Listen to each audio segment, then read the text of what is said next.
Hey guys, welcome to this episode of the TGE Travel Chronicles. I know I was missing for a little bit. Real life got in the way a little bit, but that's alright. I'm back in action. I want to talk about my upcoming trip to Osaka. I'm going to do that in January. I've been to Osaka before a few times, but I'm taking a group of friends that have never been there and showing them the ropes around Japan, which is absolutely amazing country. I love Japan very much. I love the people, the culture, just how clean everything is. There's no garbage anywhere. The food is phenomenal. Like, you can think of the best Japanese restaurant in your town or city and 5 times better than that. Like, the food there is absolutely amazing. So, taking my friends out to Osaka, which a lot of people, it's kind of a second city against Tokyo. A lot of people, when they think of Japan, they think of Tokyo. But Osaka is a great city in its own right. It has lots of touristy sites. It's got an Osaka castle there, which is absolutely amazing sight to see. Completely rebuilt. I think back in the 70s or 80s, they rebuilt it with concrete, and they threw an elevator in there, which is nice. But also close to Osaka is Kyoto. Kyoto's the old capital of Japan, and they still have the old Imperial Palace out in Kyoto, which is, depending upon if you take the Shinkansen or the local trains can take about an hour to get there from Osaka, or the Shinkansen takes, I believe, 20-ish minutes, 15, 20 minutes to get out to Kyoto. I really haven't been to Kyoto a lot. I did overnight there once a couple years ago and checked out the Imperial Palace grounds. It was great, but the last time I went was in 2015, 2016, and that trip I was with my family, and that trip funny story, that trip did not go very well as planned, because it was towards the tail end of the year. It was in September, and I was top tier in 3 elite programs at that time. I was top tier elite with Marriott, with Starwood, and Hyatt at that time. And Starwood and Hyatt, their elite stays were based on either nights or stays.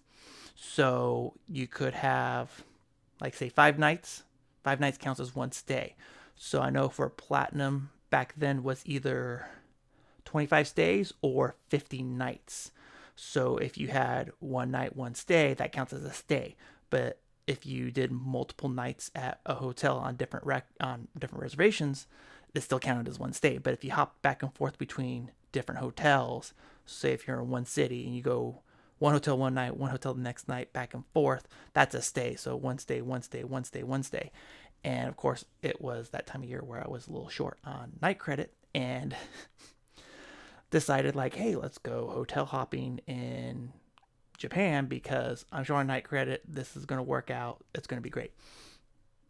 No, it did not work out, because every time we hotel hopped, literally it was on the complete opposite side of town in Osaka. And then same thing when we did it in Tokyo.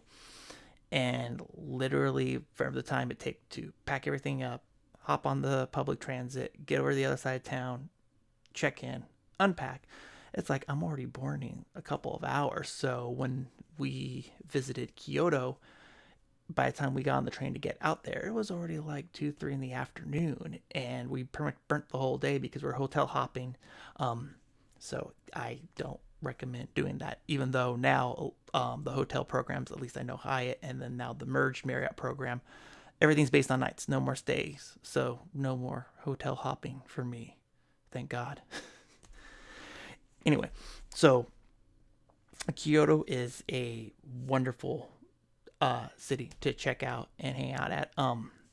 Also, I'll be taking my friends out to Hiroshima, and Hiroshima obviously is synonymous with, one of the cities that got hit with the atomic bomb.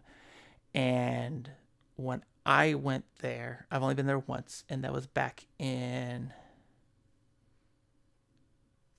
it was 2012. So I went in 2012 with my boy Mike, and we did a big Japan tour. It was like 5 days where we did, Tokyo, took the bullet train down, spent the night in Kyoto, spent the night in Osaka, and then from Osaka we went out to Hiroshima.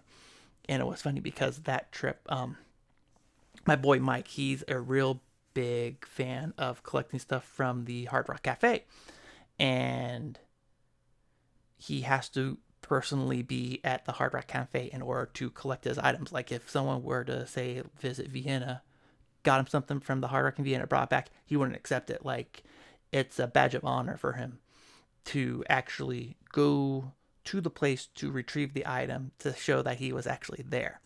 So, we did lots of research, and I'm like, oh, hey, there's a Hard Rock in Fukuoka, there's a Hard Rock here, there's a Hard Rock there. And it was real funny because when we went to Hiroshima, we were kind of done early, and I kind of looked up the train schedule. I'm like, hey, we can actually hook it out to Fukuoka, and there's a Hard Rock out there. And he's like, oh, sweet, let's go. So we went to Fukuoka just to go to the Hard Rock. So we took the public transit from the Shinkansen station in Fukuoka, go to the Hard Rock, and it wasn't really late. It was like 7, 8 o'clock at night around then. And so I'm like, I wonder when the last train is. And so of course I, was on my phone, pulled up the train schedule, and I kind of looked, and I'm like, the last train's in a half hour. And of course we're in Fukuoka, we're like on the other side of city, from the main train station. And I'm like, Mike, we have to go. Like, you need to grab your stuff and we need to go. And I thought for sure we were going to miss the last train out of town to back to our hotel in Osaka.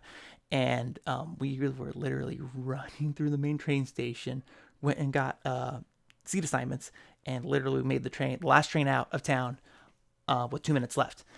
And the train from Fukuoka starts there, ends up in Osaka, and it was nice. But come to find out that the Shinkansens, of course, they're not a 24-hour operation. They got to do maintenance, so usually everything kind of winds down around midnight, 1 a.m. So just keep that in mind. The other thing too is that if you miss the last train of the night, there's lots of capsule hotels that are usually by the main train station that you can get a room, a capsule for pretty cheap. Or usually a lot of the businessmen that miss their last trains of the night, they usually just go hang out at the local cyber cafe or bar and just kind of just hang out there until the next morning, till the first train leaves. So kind of interesting. Anyway, back to Hiroshima. It was really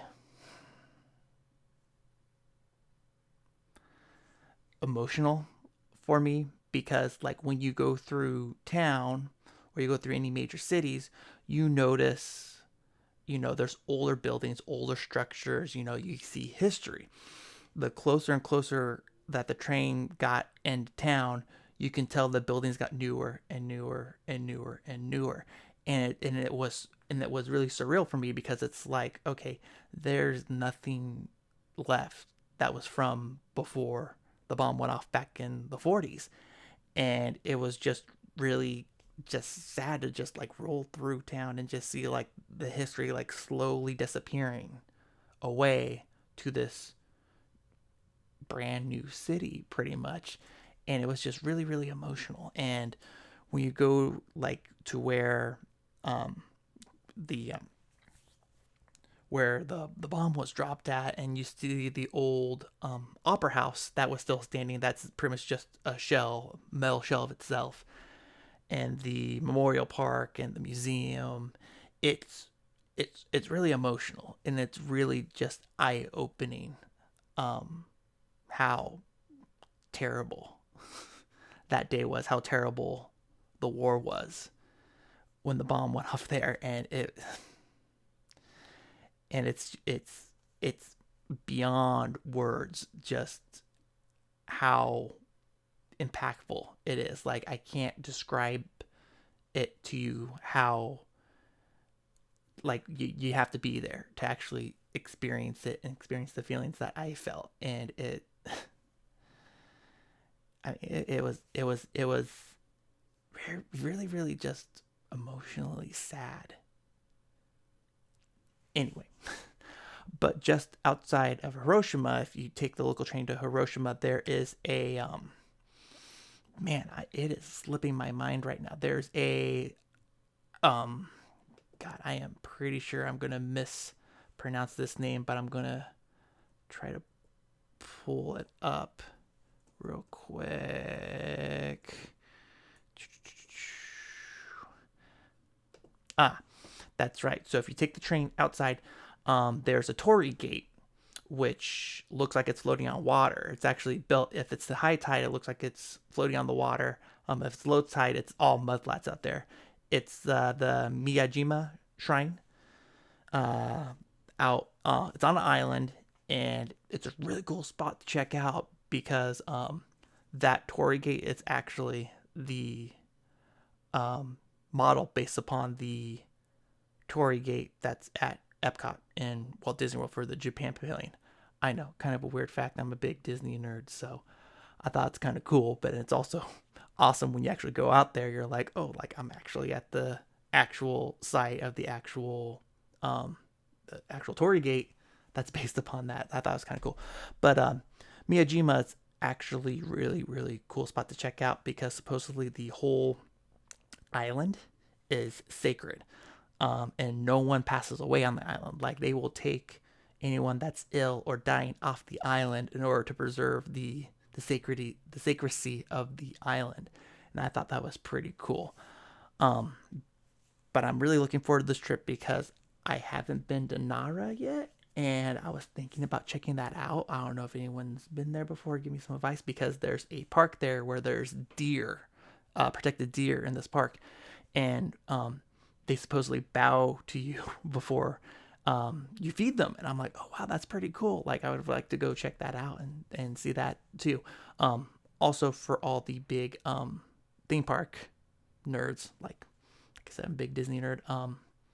For those of you that don't know, Universal Studios Japan is out there. I've been to the City Walk before and ate.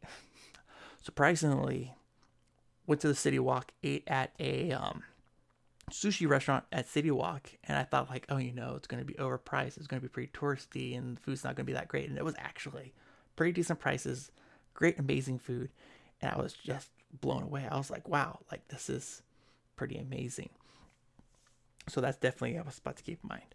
Oh, that's right. I forgot. I totally forgot about Kyoto. Going back to Kyoto. Sorry, I'm kind of all over the place tonight. But with Kyoto, there is also a Japanese gardens and a golden temple to go see and check out. And I thought that's pretty cool. And there's also a shrine area where it looks like these like red poles and you're like walking along this path. And I have never done that before, at least. So I think this trip coming up in January is going to be amazing and awesome for everyone because I've been there a couple of times, so I kind of know a little bit what to do, but also there's going to be lots of stuff that I've never done before, and I think it's going to be just an amazingly great time. So, yeah, that's something to look forward to. So, if you got advice or tips about Osaka or anything else around, just hit me up, let me know. Thank you so much for listening to this episode today. Have a great day.